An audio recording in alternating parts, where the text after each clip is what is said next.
क्या आपको भी बहुत सारे सबकॉन्शियस माइंड के प्रोग्राम, वीडियोस या बातें सुनने के बाद आपको लगता है कि आप सेल्फ ऐसी कौन सी टेक्निक्स है जिसके थ्रू आप ये एनालिसिस कर सकें कि आपकी बॉडी का कौन सा पार्ट आपके इमोशंस को कैरी कर रहा है, या आप कैसे जान सकते हैं कि जिस भी तरह के फिजिकल चैलेंज इस वक्त आपको है वो फिजिकल चैलेंज का रूट कॉज क्या है।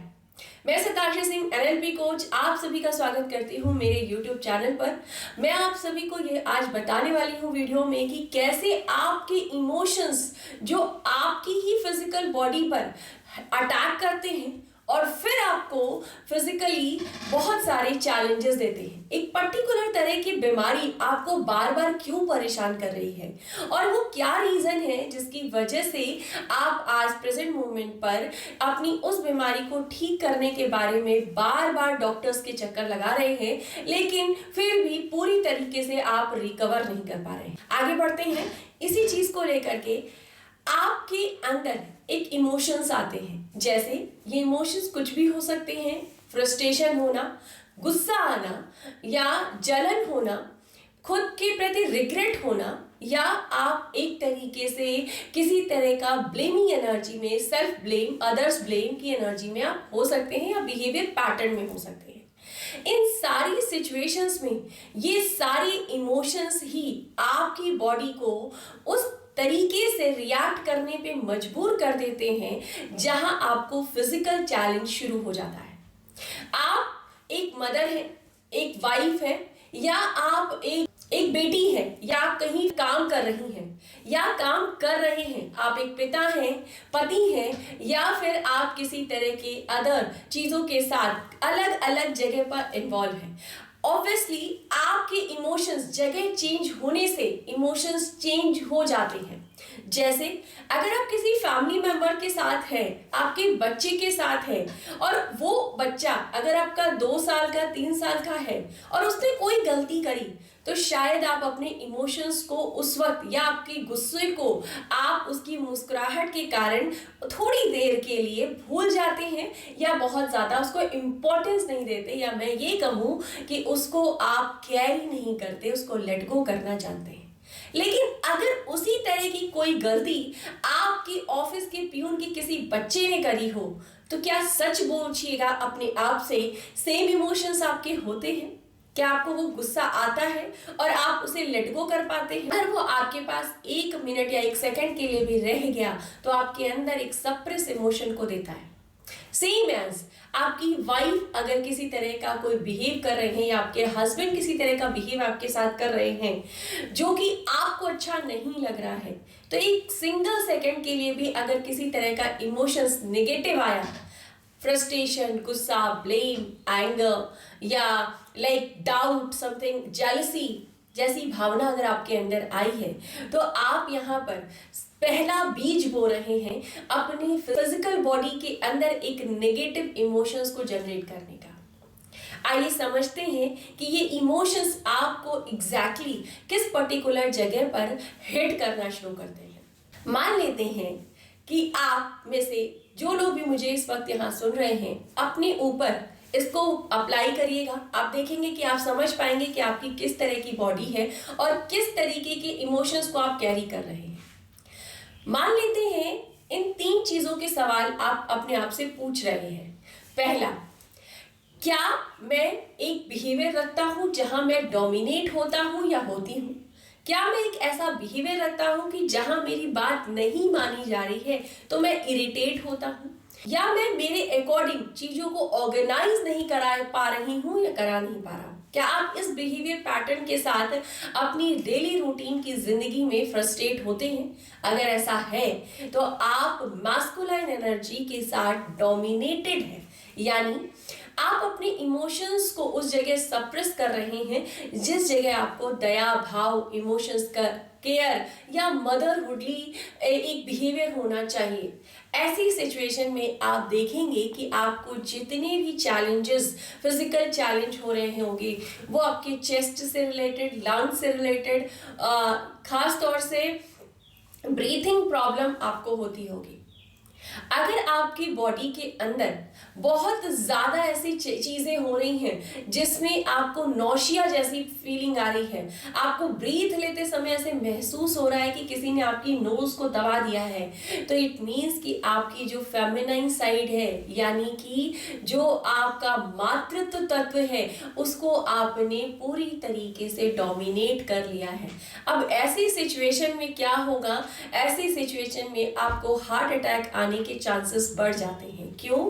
क्योंकि आपका जो लेफ्ट बॉडी पार्ट है वो लेफ्ट बॉडी पार्ट आपका फेमिनाइन साइड है और जिसको आपने सप्रेस कर दिया तो वो अपने आप को पूरी तरीके से किसी भी जगह पर खुलकर वो इमोशंस को निकाल नहीं पा रहे हैं जो आपके मैस्कुलाइन के दबाव के कारण, मैस्कुलाइन बिहेवियर के कारण आपकी बॉडी को दिया गया है। ये 3 तरह के हार्मोन को ब्लॉक करेगा, आपका सेरोटोनिन, एंडोर्फिन और डोपामाइन। ये 3 ऐसे बड़े हार्मोन्स हैं जो आपको हैप्पीली आगे बढ़ने में या चीजों को एंजॉय करने के लिए आपके अंदर एक हैप्पीनेस का मूवमेंट क्रिएट करते हैं, सिचुएशन चाहे जैसी हो। लेकिन चूंकि आपने अपने फेमिनिन साइड को यानी अपने फीमेल वर्जन को दबाया है, जिसके कारण आप पूरी तरीके से एक्सप्रेसिव नहीं हो पा रहे हैं और आप अपने अंदर सप्रेस कर रहे हैं अपने इमोशंस को अपने हार्ट में, तो आपको जितने भी चैलेंज होंगे वो चेस्ट से रिलेटेड, बलगम से रिलेटेड, हार्ट पेशेंट्स से रिलेटेड चीजें आपके अंदर होंगी। सेम एज अगर आपका चैलेंज किसी भी तरीके से पेट से संबंधित है, आपको गैस्ट्रिक प्रॉब्लम होती है, आपको लीवर प्रॉब्लम है या आपको स्टोन प्रॉब्लम हो रही है, स्टोन जनरेट हो रहा है आपकी किडनी या आपके गॉल ब्लैडर में, इस जगह पर आप देखिएगा कि आपका बिहेवियर विक्टिमाइज होगा, आप बहुत ज्यादा विक्टिम बिहेवियर करते होंगे। आप अगर आपके साथ कुछ भी नेगेटिव हो रहा है आसपास तो आप उस जगह पर या तो ब्लेम कर रहे होंगे, चाहे आप मेल हो या फीमेल हो, आप या तो ब्लेम कर रहे होंगे या तो आप बहुत ज़्यादा एक इमोशनल ट्रॉमा के साथ चीज़ों को हैंडल करते होंगे। आप कई बार चीज़ों को बहुत ज़्यादा बड़ा कर देते होंगे, बहुत ज़्यादा रोना आपको आता होगा या आप आपको बिल्कुल भी कंट्रोल नहीं कर पाते होंगे कि आपको अपने आंसू कहाँ बहाने हैं या कहाँ रोकने हैं, यानी इमोशनली इम्बैलेंसिंग चीजें ज्यादा होंगी आपके अंदर। जब आप इमोशनली चीजों को ज्यादा बहा रहे हो यानी कि अपनी फीमेल साइड को ज्यादा एक्सप्रेस कर रहे हो, तो ऐसी सिचुएशन में आप देखेंगे कि आपकी जो फीमेल एनर्जी है, जो बैलेंस इमोशंस एनर्जी है, वो सप्रेस कर रही है, जो आपकी फेमिनाइन एनर्जी है वो सप्रेस कर रही है आपके मैस्कुलाइन एनर्जी को, उस पार्ट को दबा रही है, यानी कि वो मैस्कुलाइन पावर को ऊपर आने नहीं दे रही है आपके विक्टिमाइज बिहेवियर के कारण, जिसके कारण आपकी बॉडी के अंदर वो हार्मोन्स जो बॉडी के बैक्टीरियल फॉर्म को यानी जो नेगेटिव इमोशंस हैं उनको खाने का काम करते हैं वो जनरेट ही नहीं होंगे। यानी ऊर्जा तत्व के साथ जो हार्मोन्स बाहर निकलते हैं, जो तेज तत्व हैं, जो बैक्टीरिया को खाने का काम करते हैं, वो निकल नहीं पाएंगे। तो आपके बॉडी के अंदर जो पेट का एरिया है यानी कि आपके जितने भी बैक्टीरियल फंक्शन है आपके गट के अंदर, इसीलिए ब्रेन बोला गया है सेकंड गट को, जो कि आपके जो आपके इंटेस्टाइन में या आपके जो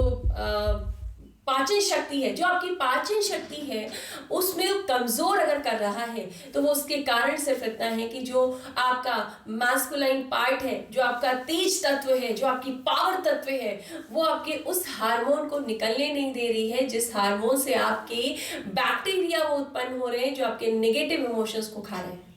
क्योंकि जो गट है ये कहा गया है कि आपका सेकंड ब्रेन है, और अगर आपका ब्रेन क्लीन नहीं होगा यानी कि अगर आपके अंदर वो फोर्सफुल एनर्जी जो पावरफुल है, क्योंकि मैस्कुलाइन एनर्जी को हमारे बॉडी में राइट साइड माना गया है जो कि सूर्य नाड़ी से कनेक्टेड यानी ऊर्जान्वित ऊर्जा है, यानी कि तेज ऊर्जा है जो पावरफुल है, अगर वो सही से क्रिएट नहीं हो पाई है, वो दब गई है, तो आपके बॉडी के जो बैक्टीरिया नेगेटिव एनर्जीज को खाने का काम करते हैं वो एक्टिवली स्टॉप हो जाएंगे, न्यूट्रल हो जाएंगे या किसी तरीके से शांत हो जाएंगे, जिसके कारण आपके वो बैक्टीरिया आपके इंटेस्टाइन में फैलते जाएंगे और आपका गट क्लीनिंग नहीं हो पाएगा।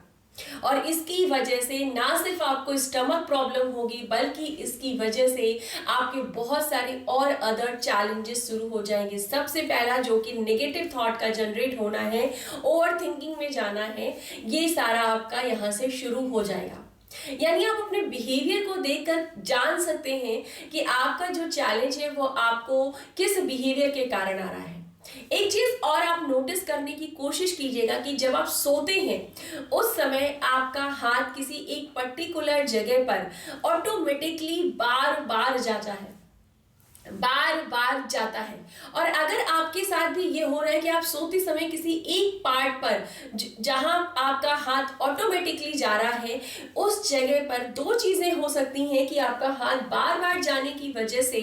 आपको उस पार्ट को पेन रिलीफ मिलता होगा या थोड़ी देर के लिए हीलिंग प्रोवाइड होती होगी। इसलिए सबकॉन्शियस माइंड के थ्रू अचानक से ही आपका हाथ उस पार्ट पर पहुंचता है जहां आप इमोशंस को स्टोर कर रहे हैं। तो आप देखिएगा कि जब कुछ लोग सोते हैं तो अपना ये हाथ या तो यहाँ रखकर सोते हैं या तो स्टमक में रखकर सोते हैं। कुछ लोगों की आदत होती है अपनी हाथ को इस तरीके से रखकर सोने की। उसके पीछे का रीजन ये है कि उस पर्टिकुलर जगह पर आप अपने इमोशंस को स्टोर कर रहे हैं, और इससे आप जान सकते हैं कि उस एरिया पर रखे जाने वाला जो वो हाथ है वो इंडिकेट कर रहा है कि वो पार्ट आपका इस वक्त नकारात्मक ऊर्जा के साथ, नेगेटिव इमोशंस के साथ डील कर रहा है। और आपके लिए एक अवेयरनेस है आगे के लिए कि आप अपने इन नेगेटिव इमोशंस को रिलीज करके पर्टिकुलर एरिया को हील कर सकते हैं। अब बात यहाँ आती है कि हम इस इमोशंस को निकालें कैसे। इनिशियल स्टेज में आप दो चीजें फॉलो कर सकते हैं। अगर आपके अंदर ज्यादा नेगेटिव थॉट या इमोशंस आ रहे हैं तो आप उसे ब्लैक पेन से लिखें व्हाइट पेपर पे और उसे जला दें, फर्स्ट थिंग। सेकेंड थिंग आप ये कर सकते हैं कि आप शांति से बैठें और व्हाइट लाइट को विजुअलाइज करें, जो कि हीलिंग कॉस्मिक एनर्जी है। जिस भी बॉडी पार्ट्स में आपको ज्यादा हैवीनेस लग रही है, पेन फील हो रहा है, या आप ज्यादा बॉडी पार्ट पर उस हाथ को रखते हैं, ऑब्वियसली आप सो रहे हैं तो उस समय आपको ध्यान नहीं होगा कि आपका हाथ कहाँ आप ज्यादा ले जाते हो। लेकिन आप अगर फैमिली मेंबर से पूछोगे तो शायद वो आपको बता पाएंगे कि आपका हाथ पर्टिकुलर किस जगह पर ज्यादा जाता है। अपनी इस व्हाइट कॉस्मिक लाइट को उस पर्टिकुलर जगह पर जहां पे आप हाथ रख रहे हैं उस जगह पर भेज कर एक इंटेंशन डालें कि जो भी नेगेटिव एनर्जी है या जो भी इमोशंस यहाँ पर कैरी हुए हैं, जस्ट रिलीज एंड फील कि सभी नेगेटिव इमोशंस ब्लैक धुएं के रूप में बाहर निकल रहे हैं। लगातार ऐसा करने से आप पाएंगे कि आपके उस एरिया पर हाथ रखने वाला ऑटोमेटिकली प्रोसेस अपने आप ही ऑटोमेटिक बंद हो चुका है। तो इस तरीके से आपके ही अपना बिहेवियर,